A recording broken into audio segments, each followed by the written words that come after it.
Hey everybody. Thank you guys for jumping on. Sorry I was a minute tardy there. Um, we'll give a couple minutes here and then we'll jump in and we're gonna just kind of like normal, we'll run through the OM that I sent out to you guys and talk a little bit more about it, and then we'll kind of leave a few minutes for some Q&A. And it shouldn't be much longer than 30 minutes usually. But so if you're just trying to plan, and we are recording this so that we can share it on our portal so people can go back and watch it at a later time. If you got to bounce out, you should be able to review the rest of it later.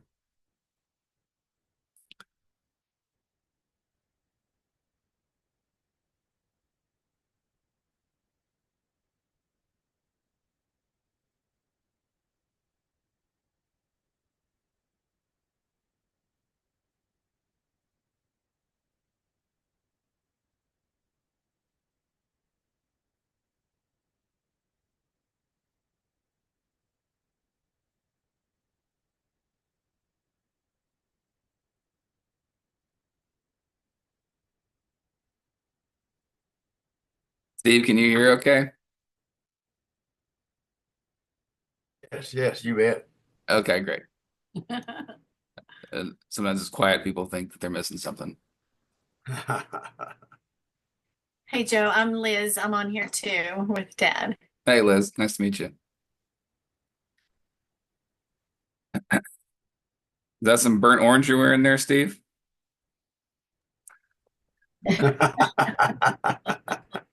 One of the ugliest colors I've ever seen. All right, we're gonna have to start muting some people. What is he doing on here? I don't know. I don't know.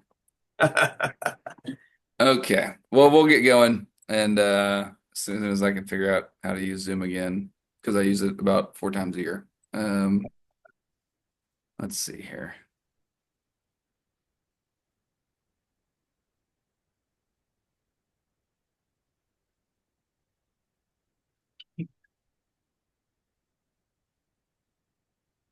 Or if I, here we go. Share screen 2. All right. Here we go. Okay. Everybody can see my screen?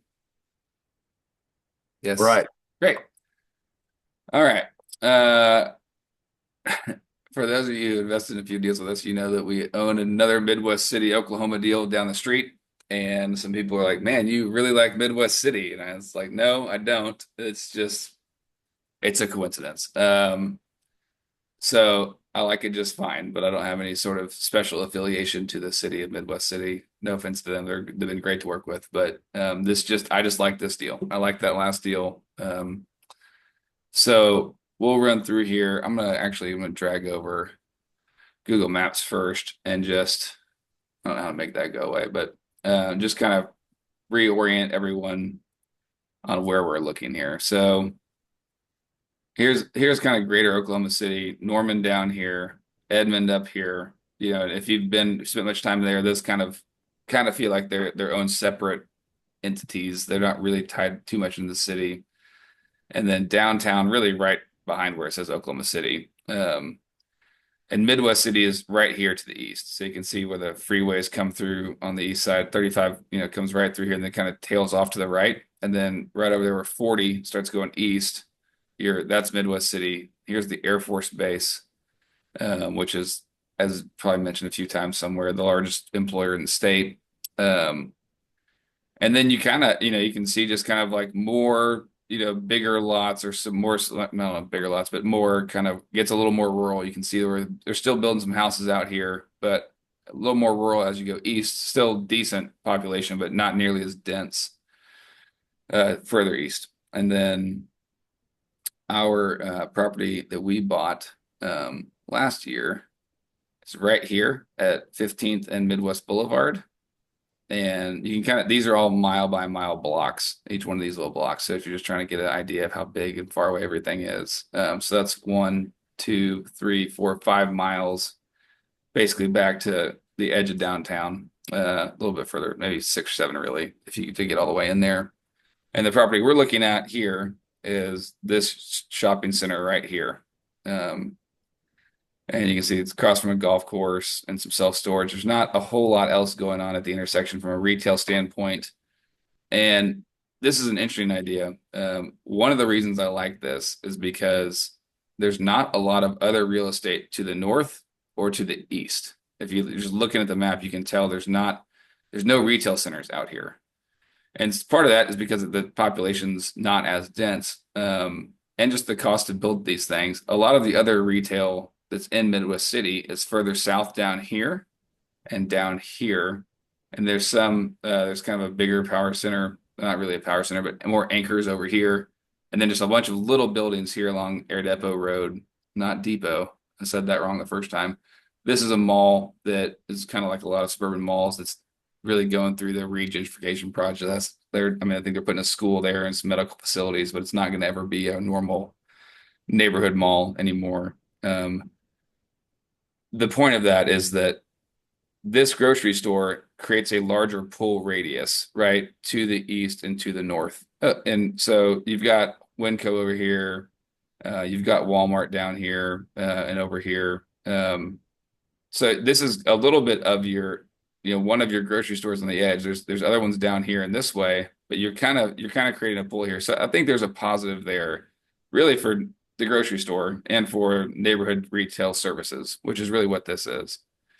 It's not an area that's changing much. It's very stable. It's kind of what it is. It's more of a blue collar suburban area, but they still need your kind of standard retail services and grocery stores.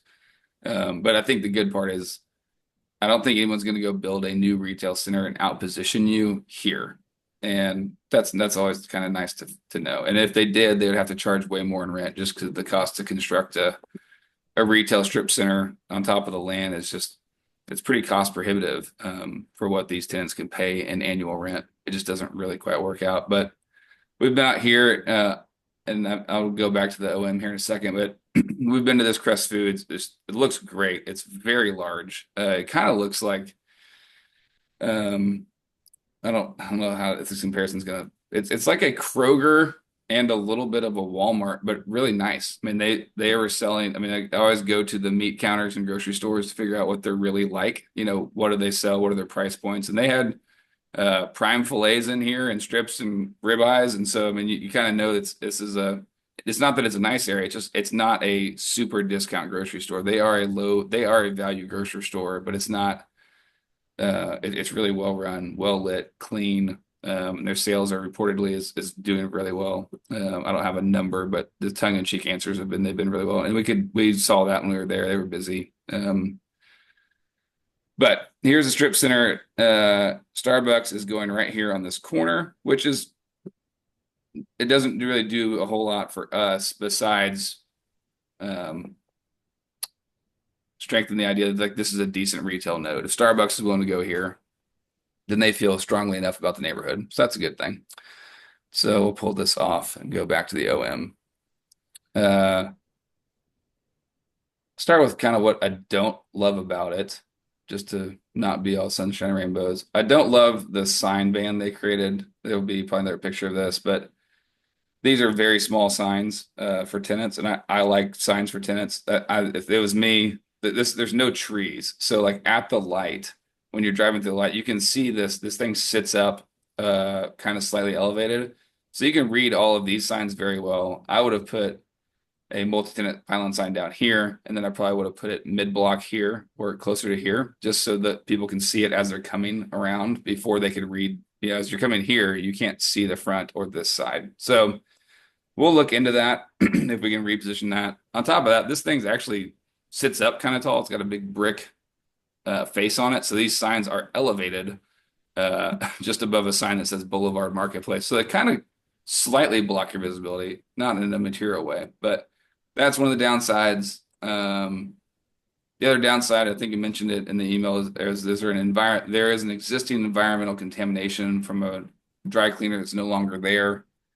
For those of you who are, this could be a 20-minute conversation, but the long and short of it happens all the time with old dry cleaners. The chemicals go through the pipes and they contaminate the soil, and you have to track that. this contamination is not a level that's causing any public concern, whether it's to the water supply or through vapor intrusion up back through the building. And on top of that, one of the previous owners was Weingarten, which is a large real estate company that got absorbed by Kimco. So they have transferred an indemnity clause, so that if anything ever does happen, if anything, which I don't think it ever would, but they've indemnified any future owners, including us, which is highly unusual, but great. So I'm not concerned about that, but that is worth knowing. Excuse me. But you can see here, great parking, solid access points, 1, 2, 3, right off the road. You can turn left in here. There's not a protected left turn here, but there's nothing prohibiting them from turning left. So people are turning left into the center here. So it's got good access. I guess the other downside is it's probably bigger than it needs to be. It's 35,000 feet. I mean, you could argue if it was 25,000 feet or 30,000 feet, you might be able to push rents a little bit more. So that's part of it, and that's probably why there is some vacancy. But it's not overly large. Most of the time we see retail that I'm concerned about, it's the spaces are dysfunctional. They're too big. They sit back too far from the road. They don't have adequate parking. It's usually tied to functionality and size, and that is not the case here, which is why I really like it.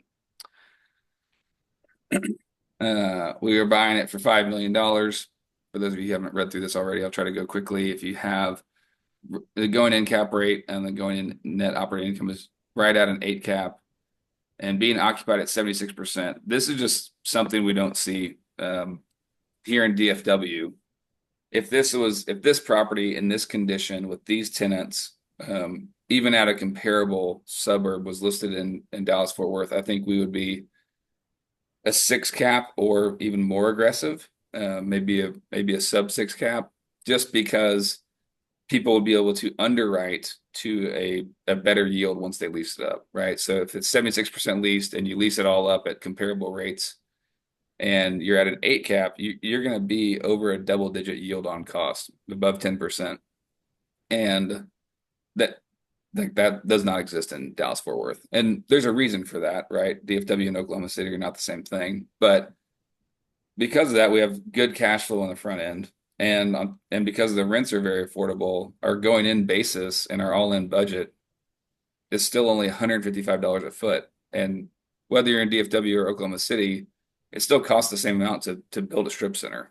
Your land might be a little cheaper, but your construction prices are going to be very comparable for a suburban retail strip center, because they're going to need a lot of the same things. So I love the basis. I love the cost, and I love the sizes and condition of the vacancies. They're in really good shape. It's paint and carpet, maybe some lighting. If there's a specialty tenant, which you got to pay a little bit more for, they're probably going to be able to pay you a little bit more in rent if that's a medical or a food user. So we like that a lot. And then on top of that, here's kind of our projected cash flows each year. So this would go directly to investors, 7.8%, 7.4, 8.6, 11.6, 11.2. I think we've got this set at an 8 pref annually. So we're kind of right at that pref number those first 3 years, and then just above it. And that's assuming that we get some leasing activity over the course of the 5-year hold. But you can see here, even with some costs, we got a stabilized yield of above 10%. I'm going to skip on from here. And then I like running these. This is we try to be conservative with our base case underwriting, and sometimes things happen. But we're trying to be conservative here, but also be realistic. So we came out with just above a 2x return and a 17.5 IRR. With, hopefully in that 5-year period, you're getting close to 50% of your cash back just from cash flows. That's not a return of equity because we've got a pref, but does minimize some risk. And then we ran a high case where we said this base case was leasing it up to 88% occupied from 76, so not super aggressive, and then renewing the majority of the tenants. This is stabilized 100% and disposed at a 7.5 cap. So it wasn't super aggressive on rents, just more aggressive on leasing and slightly more aggressive on an exit cap. I think this exit cap was maybe a 7 or 8 cap, basically around where we're getting it. Um, so this is a slightly more aggressive cap rate with fully occupied center. And then the low case, we had no leasing for 5 years and sell it at an 8 cap. So basically, if we don't really lose anybody, but we don't get anybody, what happens? And you can see it's pretty close to the cash flow total, but 1.44x. If that's assuming kind of nothing happens, which I guess could happen, but hopefully does not and seems unlikely. But that's a pretty good low case, I think. I feel pretty good that we could sell it for an 8 cap at 76% leased 5 years from now. So there you go. If you got any question on that, we can get to that. Here's rent roll. The thing that is misleading about this rent roll, and we should have gone back and fixed it, was when the leases started, which this doesn't show. This just shows when they're rolling. But many of these tenants have been here for 10, 15 plus years. And some of them have even been relocated within the center. From a lease up strategy, we've got, I think it's what is that, 6, 7, 8, 9 suites available. 1, 2, 3, yeah. 7, 2, 4, 6, 7 suites. And we've got a few tenants looking at it right now. We got the NAI guys who brought this to us are currently working on leasing. They're leasing the center for us down the street. And we've got a few tenants that are looking, and including, a nail salon, a postal service user, just guys that'll take 1,200 to 2,500 feet. But what I really like here are the sizes of these spaces. Because this building's not too deep, we're around 1,200 square feet, and even smaller here for most of these spaces. And that's a great size for most retailers. And then the ability to combine them if we need to. But I would not want to have a bunch of 5,000 square foot inline retail spaces to lease. Those are hard spaces to lease. You can see even just by most of these tenants are taking kind of 1 or 2 of those suites. But we're looking at, the Dollar Trees in 8,600 feet. They are performing well. We confirmed that with their real estate director. They're anchoring that they're doing well. They're only in 8,600 feet. We'll look at if we could relocate US Cellular either to here or here and see if Dollar Tree would expand a little bit because they don't have a whole lot of refrigerated goods, which they usually do because they're normally in 10 to 12,000 feet. So it might be a little bit of moving tenants around, but really just kind of grinding out leasing slowly. My hope is that most of these quarterly reports that you would receive if you invest with us is here's your quarterly distribution. We've got some decent leasing activity, or we signed a lease or 2 a year. I think if that happens, we're going to hit our underwriting, if not better. So this isn't a big, massive overhaul. It's not a heavy value add lift. It's just real estate fundamentals, like the building, like how it's set up, like how it's been taken care of, like the tenants don't have any real concerns. Met the owner of the liquor store, super good guy. He's run them before. He knows what he's doing. He understands how to sell stuff. He understands his market. And actually went to the taco shop, which is right here. Pretty good taco shop, especially for Oklahoma. Can say that as a Dallas guy. It didn't blow my mind, but it was much better than I expected. So we're happy here. Dentist right here.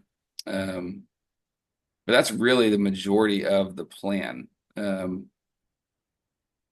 Let's see. Oh yeah, there's some land right across the street, or right across and up catty corner that's for sale for some pad users. We'll see if they get any traction, but that just came to the market. And there's your demographics. I'm trying to think of what I left off here. I think I may have mentioned this in an email, or I can't remember if I did or not, but I drove this center probably, I don't remember if it was 10 years ago. But when I was handling my former life, when I was a retail broker, the first time I drove this center, I remembered it. And I thought, if I could ever buy that center, I would in a heartbeat. There's just not a lot of retail centers that are built in a highly functional way on the corner of an intersection.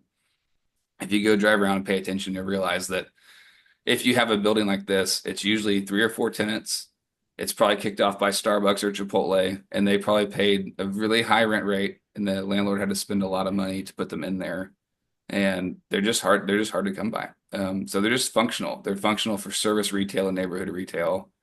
And if I could go buy 100 of these, I would. But they're more expensive, and there's really not a big value add left, even just from the occupancy side. And maybe to that point, if you're going to say why is there vacancy, and why are we getting a good basis? To the best of my understanding, and we've talked to the seller a few times, I think he's a good guy. I think he knows what he's doing. He's just been busy.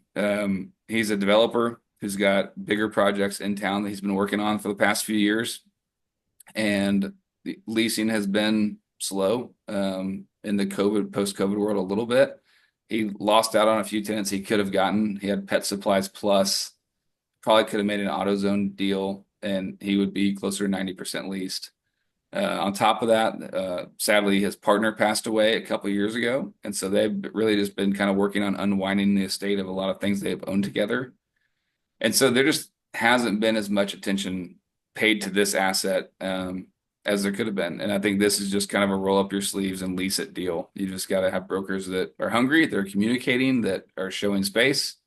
So the brokerage team is going to be pretty critical to increasing the occupancy here, but also just being responsive and being capitalized well enough to get some of these deals done. That I think they missed out on a couple other tenants that wanted some landlord work and they wanted some landlord contribution, and they didn't want to do it. They thought they could still get the deal without putting money into it, and they didn't. Tenants walked, and they ended up taking space just further south of here, kind of mid block, but better economics. So we've got here just under $240,000 hold back for TI and commissions, which we think will be more than adequate for the space these properties are in, the condition these spaces are in, and our acquisition fee, like normal on these deals, is 3% of the purchase price. A little contingency here, and some soft costs and operating costs, but overall not a big budget. And we're going to raise just under $2 million and try to get that equity sourced by the end of June and close basically 2 weeks after that. 70-30 split after an 8 pref. No waterfall or anything like that. We just thought this is kind of just a down the fairway deal. And the likelihood that we really drive a super high IRR isn't massively high. I think that we've got a kind of a capped downside, but the upside is there. It's just not going to be. I don't expect this. I had a friend call me immediately when we sent this out, and he's a retail broker who's invested in almost every Pintail deal we've ever done. He's like, man, put me in for as much money as I can go in. And he was real excited about it because he could see that it's a good center. And I said, hey, we're going to have more deals coming out. You don't need to go all in on this one. And he's like, why not? I was like, it's not going to be we've done a couple deals with him that have been really good. And I was like, this is not going to be a 3X, 4X deal. This is just going to be a single and double. Maybe it does a little bit better than that. I just like it. And so he was like, okay. So I don't normally try to talk people out of investing with us, but I just know this is not one of those home run deals. It's just a good deal. And I like those. So we'll hire brokers, we'll hire third-party management. We don't plan to try to sell it ourselves. You can see here what I was talking about earlier, the small signs, elevated and small. It's kind of a silly combination, but Midwest City is actually pretty lenient on signs. So I'm surprised this is what they chose to do. You can see Subway hasn't even replaced their banner. Would probably make them do that, but that tells you they're not relying that much on the sign in the first place. And for those of you who have invested with us before, whether you're on the call now or joining us afterwards, this is I think to date. Well, actually, we bought a deal today, so this is I think 22, but just under $100 million of total value so far. This is you can kind of do that math. That means our average deal size is right at about $5 million so far. We've done a few bigger, a few smaller, and we're just kind of clicking along here. So we'll open it up for questions for everybody, and I'll stop sharing for now and would love to hear what you guys are concerned about.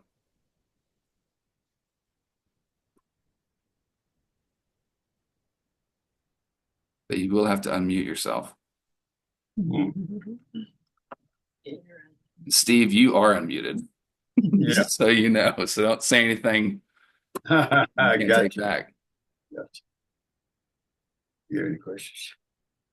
I don't think so. Hey Joe, out of curiosity, what is the listing price of the 5 acres across the street? Have that somewhere. I don't know off the top of my head. It's not super expensive. It's maybe it was $8 or $10 a foot, but I'm making that up. I can't remember. But someone sent it to me a month ago.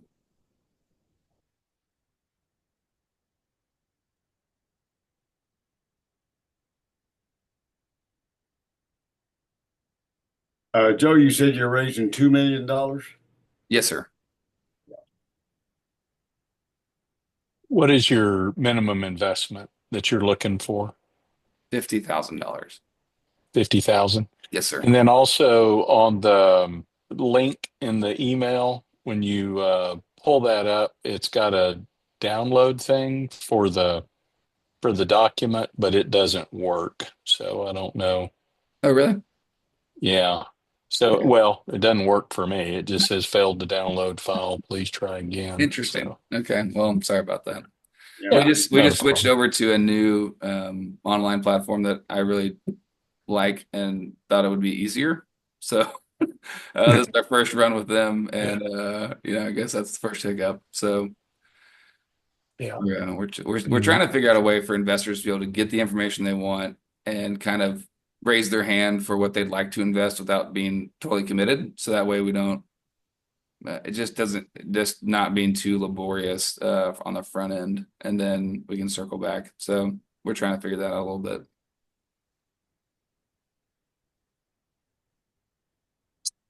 So one of the other things you mentioned, you have another center um, close to this one. Um, is it similar type tenants, or would there be some kind of um, conflict, I guess, between the two centers if you're trying to bring in a tenant? Yeah, that's a great question.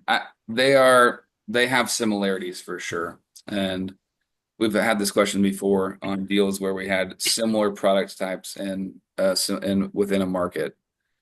And I would argue that having control over multiple deals gets you, as a landlord, it gets you much better optics to what's happening in the market. If you have one asset in a market and you have one asset in another market, and the broker brings you a deal and says, "Hey, this is the only guy that's looking around town. This is all he can pay." And if you have a center, another comparable product up the street, and they also called on that, and you are, especially if you're listening with two other guys, you're getting multiple pieces of information. And you're like, no, we've actually had 3 tours up the street. So you're either not doing a good job, broker, or for some reason you're not getting, like, why are we not getting the traffic here? So I think it gives you feedback to, you have these ideas of what you have and what you've bought. But when you own multiple deals in the same market, I think it ends up helping you a lot because you get a lot more information. And so whether the vacancy was owned by me or somebody else, I would rather own all of them because that way I know what it takes to get the deal done and what they're willing to do. When you've only got one spot and one shot, it's just harder to get them. So as an investor, I understand the concern. But I think we want people to reinvest with us for a long time. And as I think people really like to invest with us because they trust us. And they've seen us do that time and time again. And yeah, I haven't run into that issue. That could happen. They could be looking at both deals and they could be trying to get the better deal out of it. And we just have to do what's right for the center, what's right for our investors on that deal. But right now, these spaces are in much better shape than our other center from the small base spaces. And they're grocery anchored. Our deal is not grocery anchored. It's about to be anchored by a gym. This is more of I mean, they're both neighborhood retail to an extent, but they're just they're different. But they do have some similarities.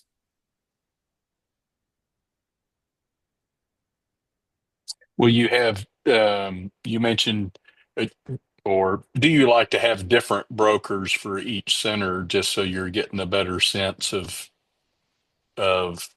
what they're each doing? Or that's kind of what you were saying, wasn't it? It's an idea. I mean, I think it's Joseph is a broker on this call. David's a broker on this call. Um, I think it depends on the scenario. It depends on how it's going. Sometimes you want to Okay. have the guy who's getting all the calls, right? And you want to have the Right. guy who's getting the most information. Another time, I think it's good if you've got slightly different product type. It's if there's so for some of those brokers, it creates an efficiency. And so if they've got a lot of listings in one market, they can be more efficient with their time. They're down there more often. They're knocking on more doors that you're going to get more hits. And so I think that helps them a lot. If they've just got one deal, one off by itself, and it's pretty far from their office, it might not be the best choice for them. So I think in a market like Midwest City, I think it would probably be helpful to have the same brokers, at least initially, as long as they're doing a good job. And if they're not, then you go find someone else. Okay. Joe, what is the typical term lease, the length of the lease on these properties? Most retailers sign 5-year leases. You will see some guys sign 10-year leases, and you'll see some people sign 3-year leases, but 5 is the most frequent. And you said many of the existing tenants have been there for quite a while. Yes, sir. And so some of the more national tenants like a Subway or a Great Clips or a Dollar Tree, if they negotiate whatever primary term they negotiate, they will negotiate renewal options, usually with stated rent bumps. So like Dollar Tree, for instance, usually will do a 10-year term with 3 or 4 stated 5-year renewal options. So they have control over space for 30 years if they want to stay there. I guess you call Dollar Tree the anchor tenant in this location. Yeah, this center. I mean, they're obviously next to a very large grocery store, but for this building, yes, they're the What I mean, busiest tenant there. how much time is left on their lease? I think they expire in 31. You mentioned that they needed to expand. Does their renewal depend on being able to expand? No, sorry, they expire in 36. They still have 11 years left. Okay. But no, they've already renewed. They've already exercised multiple options to stay. So I don't know if they've ever gone down that route. I think it's a route that we would look at. They're also paying the cheapest rent per square foot in the center. So I'm not dying to expand them. It's just an idea that we might look at, if we need to. But if sometimes when you get a national tenant like this, if they want to expand, they might give you more term. They might bump the rent a little bit because retailers are always going through iterations of footprints and sales. So we've seen several Dollar Trees where they'll expand, in lieu for they're going to remodel to their freshest remodel side. But this one, they're making money. They're doing fine. They've got 11 years left. That's just one idea to look at. What's the age of this property? 2005? Okay, 20 years I think so. ish. Yes. That's close enough. Yeah. So, I think it was actually developed by a guy that lived in Louisville here in DFW. Hmm. Might be 2007. They put a new roof on it in 21. That's great. yeah, It It looks a little did. dirty, but it's not old. Well, most people aren't looking at the top of the roof, though. So, Not unless there's a problem, not typically. yeah. Joe, how much of the 2 million do you have spoken for at this point? A great question. I sent it out on Wednesday afternoon, and I have not gone back and looked at my numbers today. I've just been running around all day. So we had a few guys come in that night at $100,000-$200,000 right off the bat, but I don't know off the top of my head. Sorry. That's all right. We'll follow up with you as soon Yeah. as this call is. And I think a lot of folks, if they got it on Wednesday, they were waiting for this call to either be able to listen to it over the weekend or, we got a lot of folks that we don't try to organize the call around people's schedules because a lot of folks, there's no way that would work. So we just record it and then they typically listen to it after the fact. But it's always great to get people on the call so we can talk about it. Very good. All right. Anybody else? Dustin, you got anything?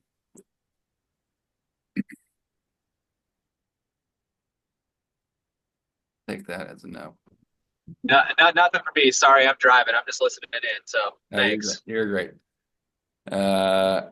David, I'd love to hear your thoughts on it. You're a retail broker. What do you see? No, I like it, and I like Crest. Um, we've been doing some work up in Oklahoma City, and I think Crest is a good grocer. Um, and you usually see the anchor on the corner and the retail strip off corner. So I like that arrangement too. I don't know this submarket, but from a high level, I think that yeah, I think that it looks like there's the fundamentals are great, and you may have just kind of found may have turned over a stone where there was just a challenged ownership group that was stretched a little thin and didn't have the time or the resources to operate it correctly. So no, I really like it. I did not pay him to say that, if anybody's asking. That was impromptu. That could have gone very bad. David's a nice guy. Could have gone bad. Okay. Well, I hope you guys have a great afternoon, a great weekend. We'll shut it down, and I really appreciate y'all taking the time. Thank you. Yeah, You bet. thanks a bunch. Thanks. We'll see Talk you. soon. See ya. Thanks, Joe. Bye.